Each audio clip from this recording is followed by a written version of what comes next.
Olá, estamos começando o nosso encontro de hoje. Eu agradeço os milhares e milhares e milhares de inscritos no meu canal. Muito obrigado mesmo. Sempre digo, se você gosta do canal, do conteúdo, das lives, das entrevistas, da perspectiva que temos da defesa intransigente da Constituição de 88, indica o canal a um amigo, uma amiga. É muito fácil, canal no YouTube, Marco Antônio Villa. Diga para ativar as notificações, coloque like no que vocês gostarem e utilize, como vocês muito bem fazem, a página dos comentários.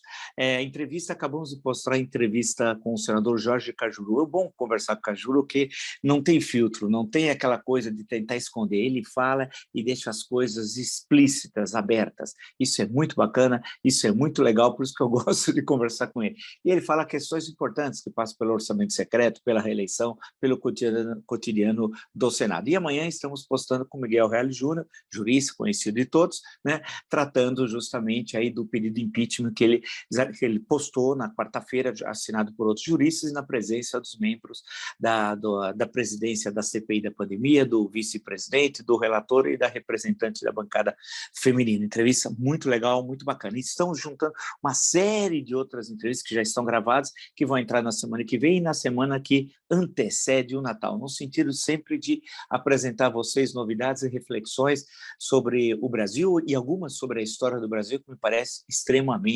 relevantes, tá? Lembro que vocês podem participar como membro apoiador do canal. Membro apoiador é uma coisa muito simples, muito legal. Tem duas formas de ser membro apoiador do canal. E por que isso é importante? Para fortalecer o jornalismo independente de qualidade. E de que forma você faz isso? No celular, via Android ou no computador, você clica tal. No caso do iPhone, há uma dificuldade de entrar para clicar para ser membro apoiador. Nesse caso, é tranquilo. Entra só uma vez no computador, muito tranquilo, uma vez só, você vai lá ver as duas formas de ser membro apoiador do canal e, por sua vez, apoiando o jornalismo independente e de qualidade.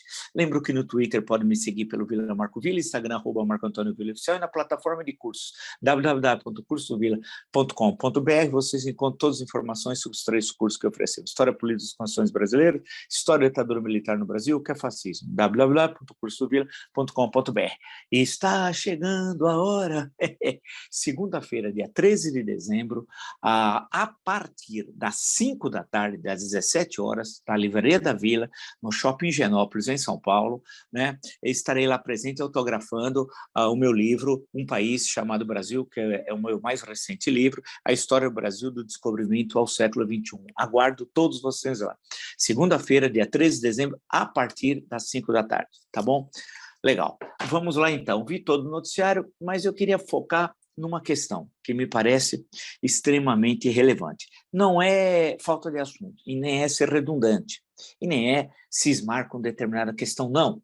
É analisar estruturalmente o que está ocorrendo no Brasil. É isso que o livro possibilita em 500 anos, nessa visão de totalidade e panorama, e não é fácil fazer uma síntese, esse é um esforço difícil, complexo, né? E aí eu tento sempre mirar nos grandes historiadores que me ajudaram desde a época da graduação, daqueles livros quando o historiador consegue dar a visão de síntese, mas saltando para uma questão contemporânea, e é muito preocupante a presença, e aí importante destacar, não há nada de intolerância religiosa, zero.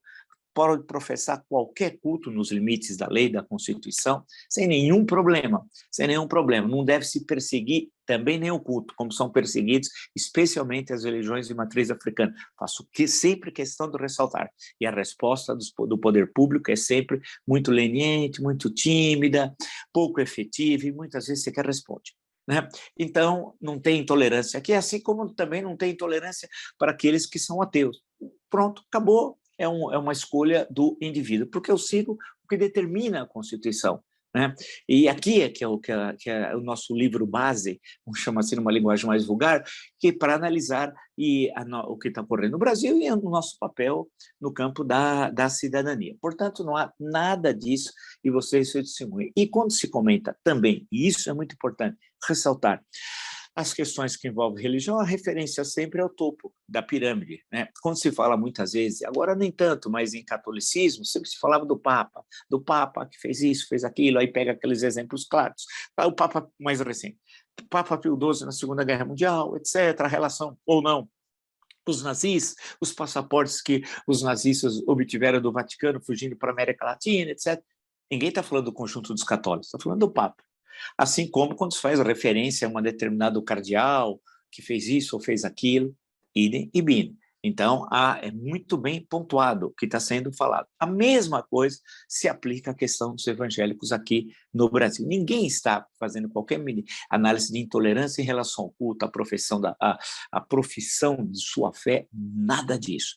Mas estamos falando, assim como no catolicismo, com o topo da estrutura hierárquica, aqui no caso dos evangélicos tem uma estrutura diferente, há um fracionamento sempre dessas igrejas. Estamos falando com os pastores, e não com todos, vale destacar, não com todos, e isso é muito importante, mas com alguns que usam da religião como instrumento de poder e de ficar bilionário, não milionário, bilionário. E não faltam exemplos no Brasil.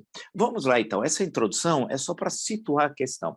No campo do cristianismo aqui no Brasil, é importante lembrar isso, acho essa uma questão séria de reflexão, a Igreja Católica, aqui nunca foi um cristianismo sem padres. Se você for ver, eu tenho aqui vários trabalhos, estudei, especialmente quando eu fiz meu doutorado sobre Canudos, estudei tudo, estudei e fui ver como que era o cristianismo sem padres do Brasil, todo o processo de evangelização, o número de padres na colônia era mínimo.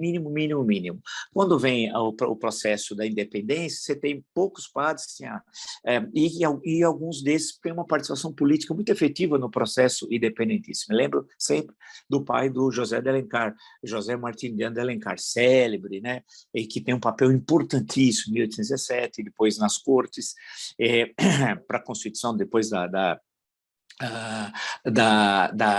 exigência, inclusive, do retorno de Dom João VI a Portugal, depois um processo independentista no Brasil, depois a Confederação do Equador de 1824, depois da queda do Dom Pedro em 1831, eu estou me referindo ao pai do Alencar, depois ele foi o primeiro senador eleito na regência e a posteriori, ele era muito fortemente ligado com o padre Antônio Feijó, que depois vai ser regente do Império, né?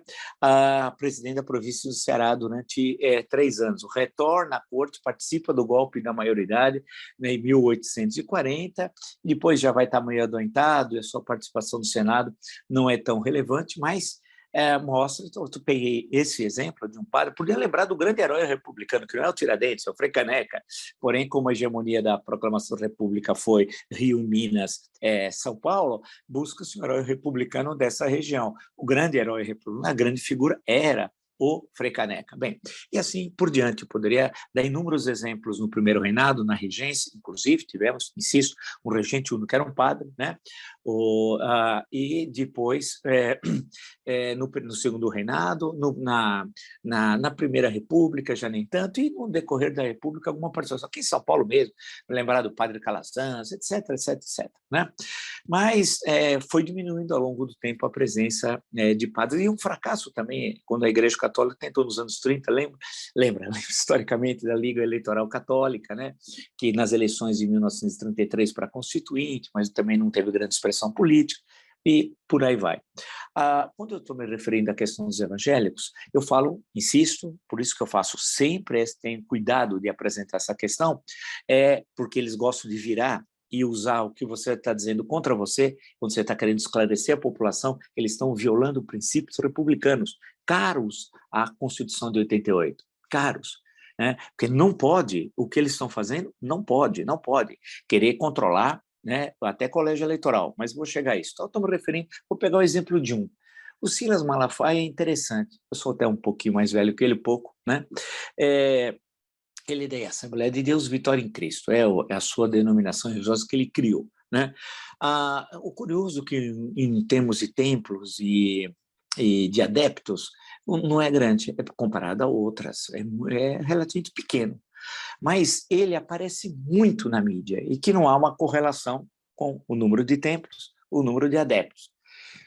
Dizem que ele é muito hábil no sentido financeiro, isso eu não sei, informações que circulam por ali que ele teria milhões e milhões de dólares como fortuna pessoal. Não sei, que deve ter muito dinheiro, deve ter muito. Inclusive porque não há nenhum mecanismo contábil do Estado para controle disso tudo, porque muitas dessas transações no campo religioso não são mediatizadas pela presença do Estado. né? Não é uma nota fiscal que você recolhe SMS, entendeu? Esse tipo de transação. Outras ações que a Receita possa tomar conhecimento, ou um tipo de doação que leis estaduais invocam, depende do valor, um imposto para quem recebe, depende de São Paulo começa, acho que com 2,5, etc, etc, etc. Não. Então, são transações volumosas, porque são impérios econômicos, mas o caso dele, em particular, chama atenção.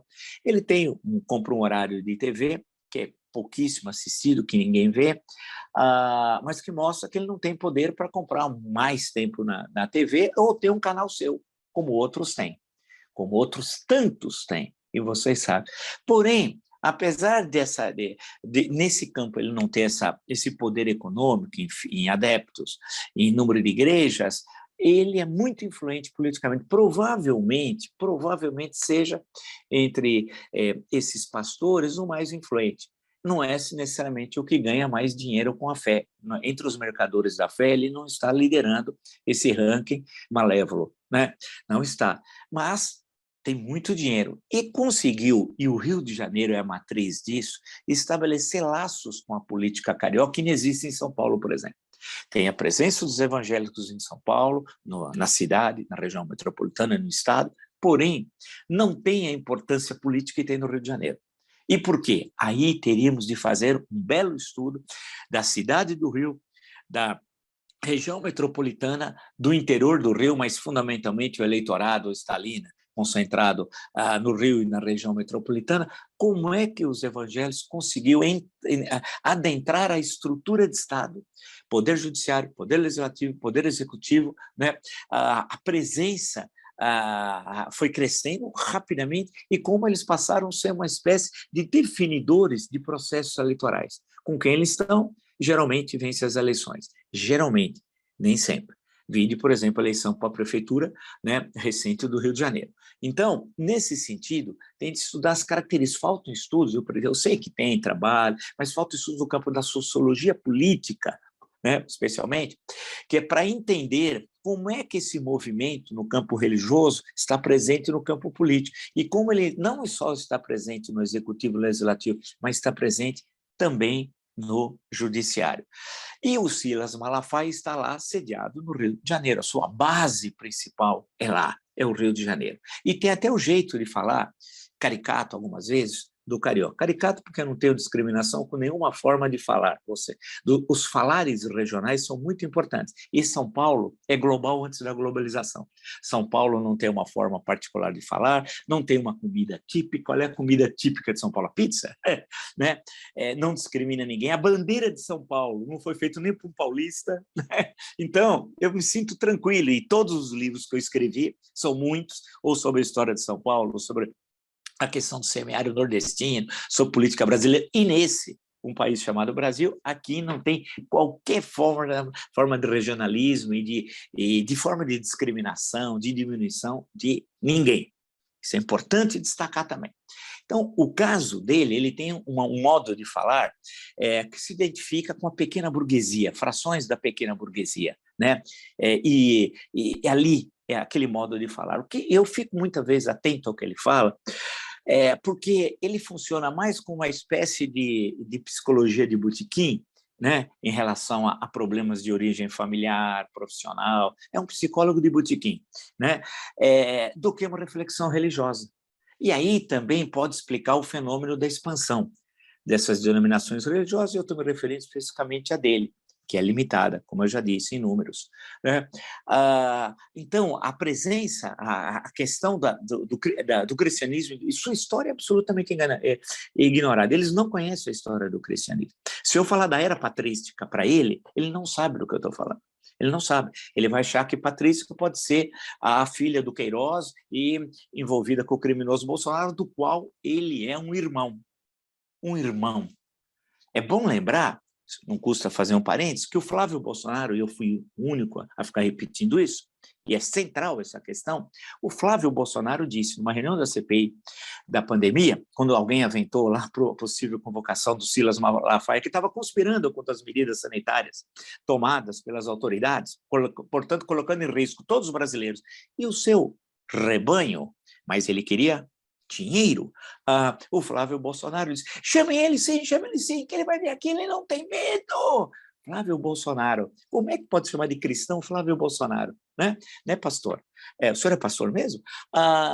E aí, em certo momento, Flávio Bolsonaro disse o quê? Ele fala todo dia com meu pai. Ou seja, é uma espécie de conselheiro. Lembra naquelas, um pouco, é possível recordar, quando você passa pelas monarquias, tinha o confessor do rei, o confessor da rainha, e era sempre importantíssimo o confessor, porque o confessor era aquele que fazia a cabeça do rei. Teve uma época que os jesuítas, a Companhia de Jesus, entre os séculos XVI, XVII, XVIII, até quando vai ser expulsa dos reinos ibéricos, de Portugal, Espanha, depois a ordem chega até a ser extinta, depois é recriada a posteriori, no século XIX, os conselheiros tinham um papel fundamental, né?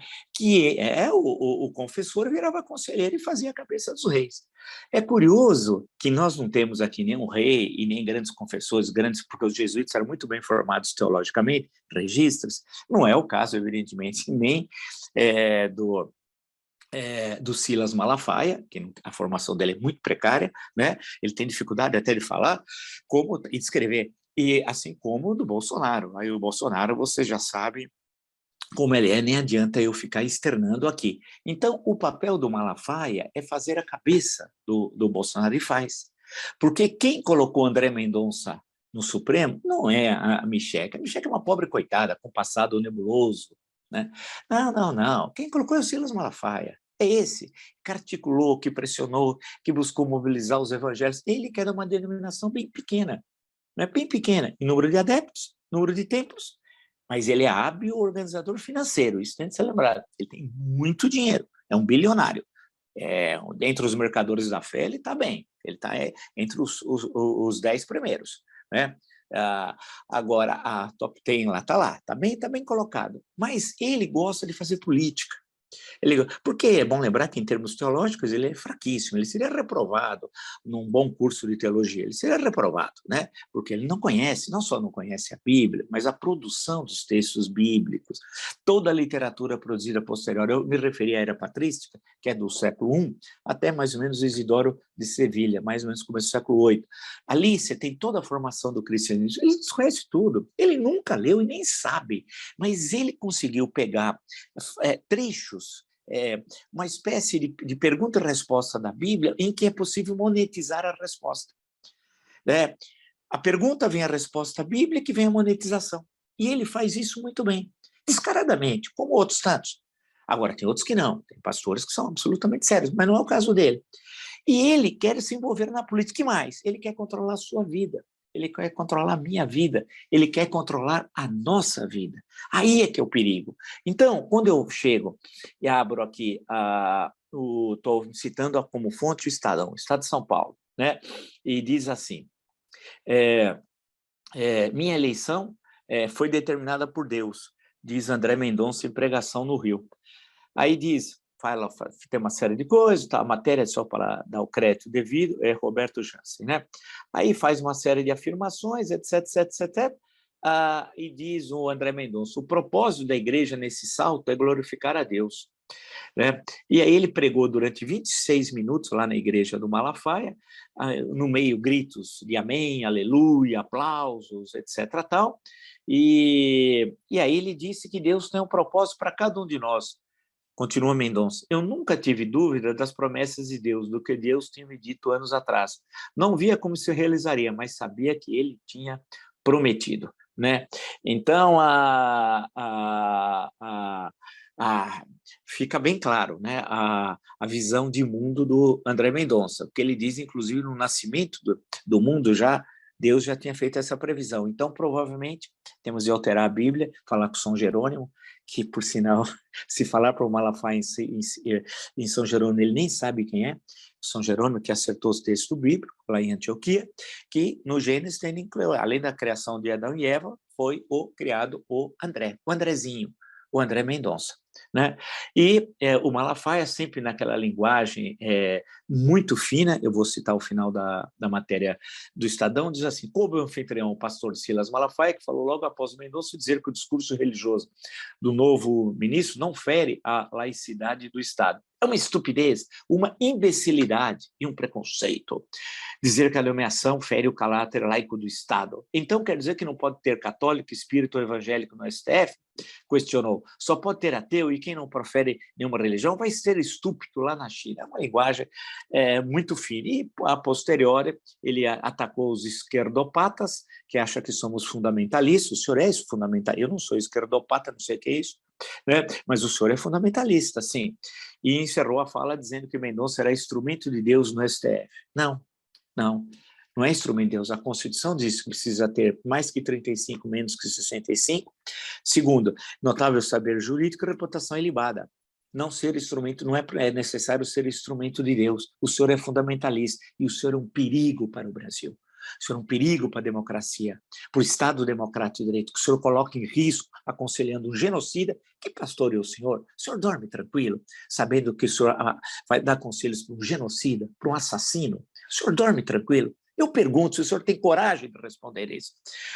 Com toda aquela urcrim bolsonarista, o senhor dorme tranquilo? Com tudo isso, com tudo que eles já fizeram, a aliança com o crime organizado no Rio, né, toda a corrupção da quadrilha bolsonarista, o senhor dorme tranquilo?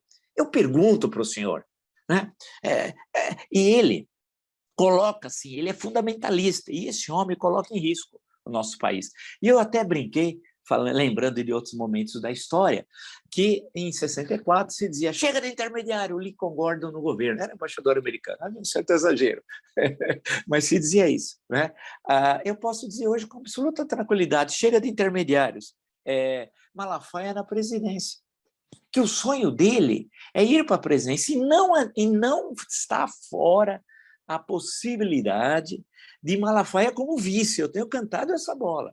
Basta se filiar no final, lá em março, no PSC, cujo pastor Everaldo está preso. Em nome de Jesus, Deus no comando, né, Malafaia? Está preso, porque é corrupto, né? Ele se filiou a um partido e vira vice, se for o caso do Bolsonaro, porque o Bolsonaro está derretendo. E ele vai precisar se agarrar ao eleitorado raiz dele. E esse eleitorado raiz, grande parte dele tem base entre os evangélicos, que, violando a lei, o pastor viola descaradamente a lei. Imagina que os seus seguidores, né, são os jacatatus contemporâneos, o jacatatu da matriz lobatiana, só que ao invés de estar no campo, está na cidade, não são jacatatu. E ele imagina que como pontifica, um clássico, coronelismo Michel de Walter, Vitor Nunes Leal, mas era também o mundo rural. Agora está todo mundo no mundo urbano. Como é que fica? O senhor quer mandar no voto? O senhor quer violar outra vez a lei fundamentalista? Olha o que diz o artigo 14. Leia, é fácil. Estou só lendo a cabeça do artigo, 2 linhas, você não vai se cansar, né? Para um pouquinho de contar dinheiro e leia. A soberania popular será exercida pelo sufrágio universal e pelo voto direto e secreto, com valor igual para todos. É a soberania popular. O senhor está querendo rasgar a soberania popular, cometendo um crime contra a Constituição. Não é o senhor que determina quem deve votar, fazer vingança, como quer fazer com o senador do Amapá. Eu não tenho nenhuma proximidade com o senador do Amapá, vale lembrar que chegou a presidir o Senado, Davi Alcolumbre, fiz inúmeras críticas a ele. Mas como o senhor pode ameaçá-lo, dizer que 40% supostamente do eleitorado é evangélico e ele não vai ser reeleito porque o senhor não quer? Onde já se viu? O senhor é o nosso ayatolá? Quer dizer que temos um ayatolá no Brasil? O Malafaia é o nosso ayatolá? Aí você está Rita Lee, lembra a música? Né? Gravado também pela grande Elisa Regina, né? Põe lá, né? Esse é o nosso ayatolá. Malafaia é o nosso ayatolá. É isso que ele quer ser, mas não vai ser. Eu digo ao senhor, mercador da fé, não vai ser, porque temos a Constituição. O senhor não vai mandar. E eu só espero que os candidatos tenham a dignidade, os candidatos que sejam republicanos, de não ir beijar a mão do senhor. Ética terva. Toda a turma. Que não faça isso. Porque o senhor manipula a vontade dos seus seguidores, que são poucos. Mas o senhor é hábil, diz que a palestra custa caro. Mas não me interessa se é de graça ou não. Isso é problema seu e de quem paga o senhor e quem ouve o senhor. Isso que é pior. E mais, aqueles que fazem a doação. Em nome de Jesus, Deus no comando, jatinho não paga imposto. Legal, pastor. Grande pastor Malafaia. Então, é isso que eu queria colocar. Nós temos, portanto, uma mudança radical na história do Brasil. Nós tínhamos os padres que participavam da política, né? Eu peguei como exemplo o pai do Alencar. Lembrar a dona Bárbara Alencar, primeira presa política da história do Brasil, etc. O irmão, Tristão de Alencar Aripe, morto na Confederação do Equador de 24, né? E a questão, então, que eu estou apresentando é como isso, mas eles eram representantes deles, inclusive com fortes contradições com a Igreja e com o Vaticano, porque na época nem tinha Vaticano, era o Papado, o Vaticano depois da Concordata de Latrão, né? Já estamos no Mussolini, anos 20. E a participação de Feijó, idem, né? Frei Caneca, idem, e podia fazer uma série de outras referências. Aí tem outras que nós vamos guardar para outros encontros. Como é que consegue ter essa capacidade de atração? Aí tem referências que eu poderia voltar ao século XVI no Brasil e fazer essa discussão, que não é feita por muitos antropólogos no campo da religião, por sociólogos, não. A minha é outra, mas eu também não vou apresentá-la agora. Numa outra oportunidade nós conversamos. Então eu estou acentuando isso sem qualquer questão que envolve intolerância, nada disso. O Estado Democrático de Direito ele é tolerante, ponto. E é tolerante com todas as religiões, ponto. E não está a serviço de nenhuma delas, ponto. É isso que é central. Aqui não tem ayatolá. Então, se tu queres ser ayatolá, tira teu time de campo, porque aqui não será. Nós não vamos ser uma república fundamentalista, uma república federativa do Brasil. Mas ele quer mandar em você, em mim e nós. Quer impor a visão de mundo dele, retrógrada, fundamentalista e perigosa às instituições, a todos nós. Isso nós não podemos aceitar. Mas o meio de onde ele veio, por isso, volta à necessidade de um estudo da cidade do Rio de Janeiro, da transição do estado da Guanabara, depois vem o estado do Rio, né? Entre 60 a 75, acho que foi um erro acabar com o estado da Guanabara, mas é uma outra questão, né? Mas estudar essa cidade. O que aconteceu ali para a emergência de indivíduos como esse pastor? O que aconteceu ali? Não é só no campo da vivência da fé, eu tenho que discutir o aparelho de Estado, as questões políticas, a questão dos morros, a relação morro-asfalto, né, como se falava antigamente, né, a questão da presença, que política é essa que se fez no Rio, o chaguismo tem a ver com isso, o brizolismo tem a ver com isso, não sei, são perguntas que a academia tem de responder, para tentar fazer com que nós possamos compreender esse fenômeno que lá está ocorrendo.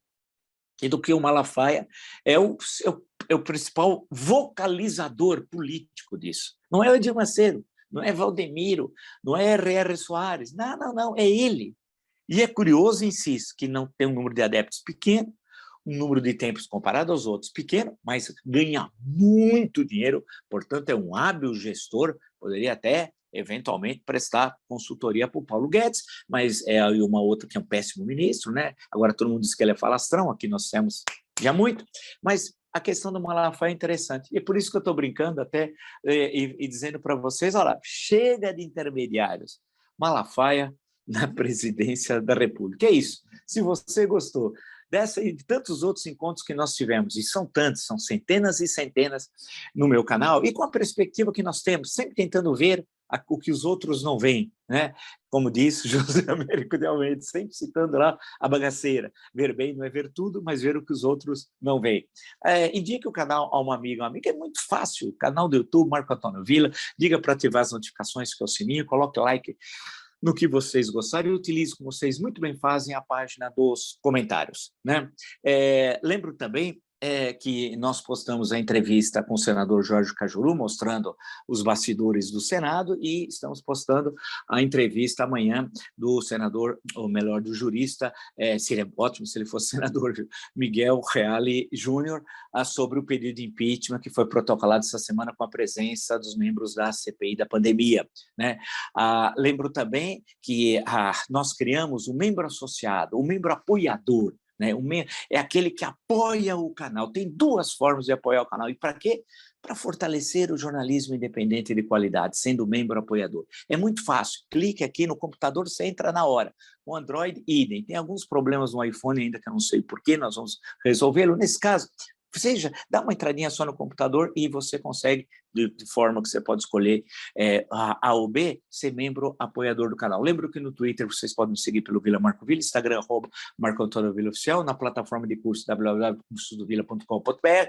Lá tem os 3 cursos que oferecemos: História Política das Constituições Brasileiras, História da Ditadura Militar no Brasil, que é fascismo. Lembro também que na segunda-feira, dia 13 de dezembro, a partir das 17 horas, das 5 da tarde, no Shopping Genópolis, em São Paulo, estou lançando lá o meu livro, ou está presente o meu mais recente livro, Um País Chamado Brasil, a História do Brasil, do Descobrimento ao Século XXI. Tá bom? Espero vocês todos lá. E, no caso do canal, nos encontramos amanhã. Até!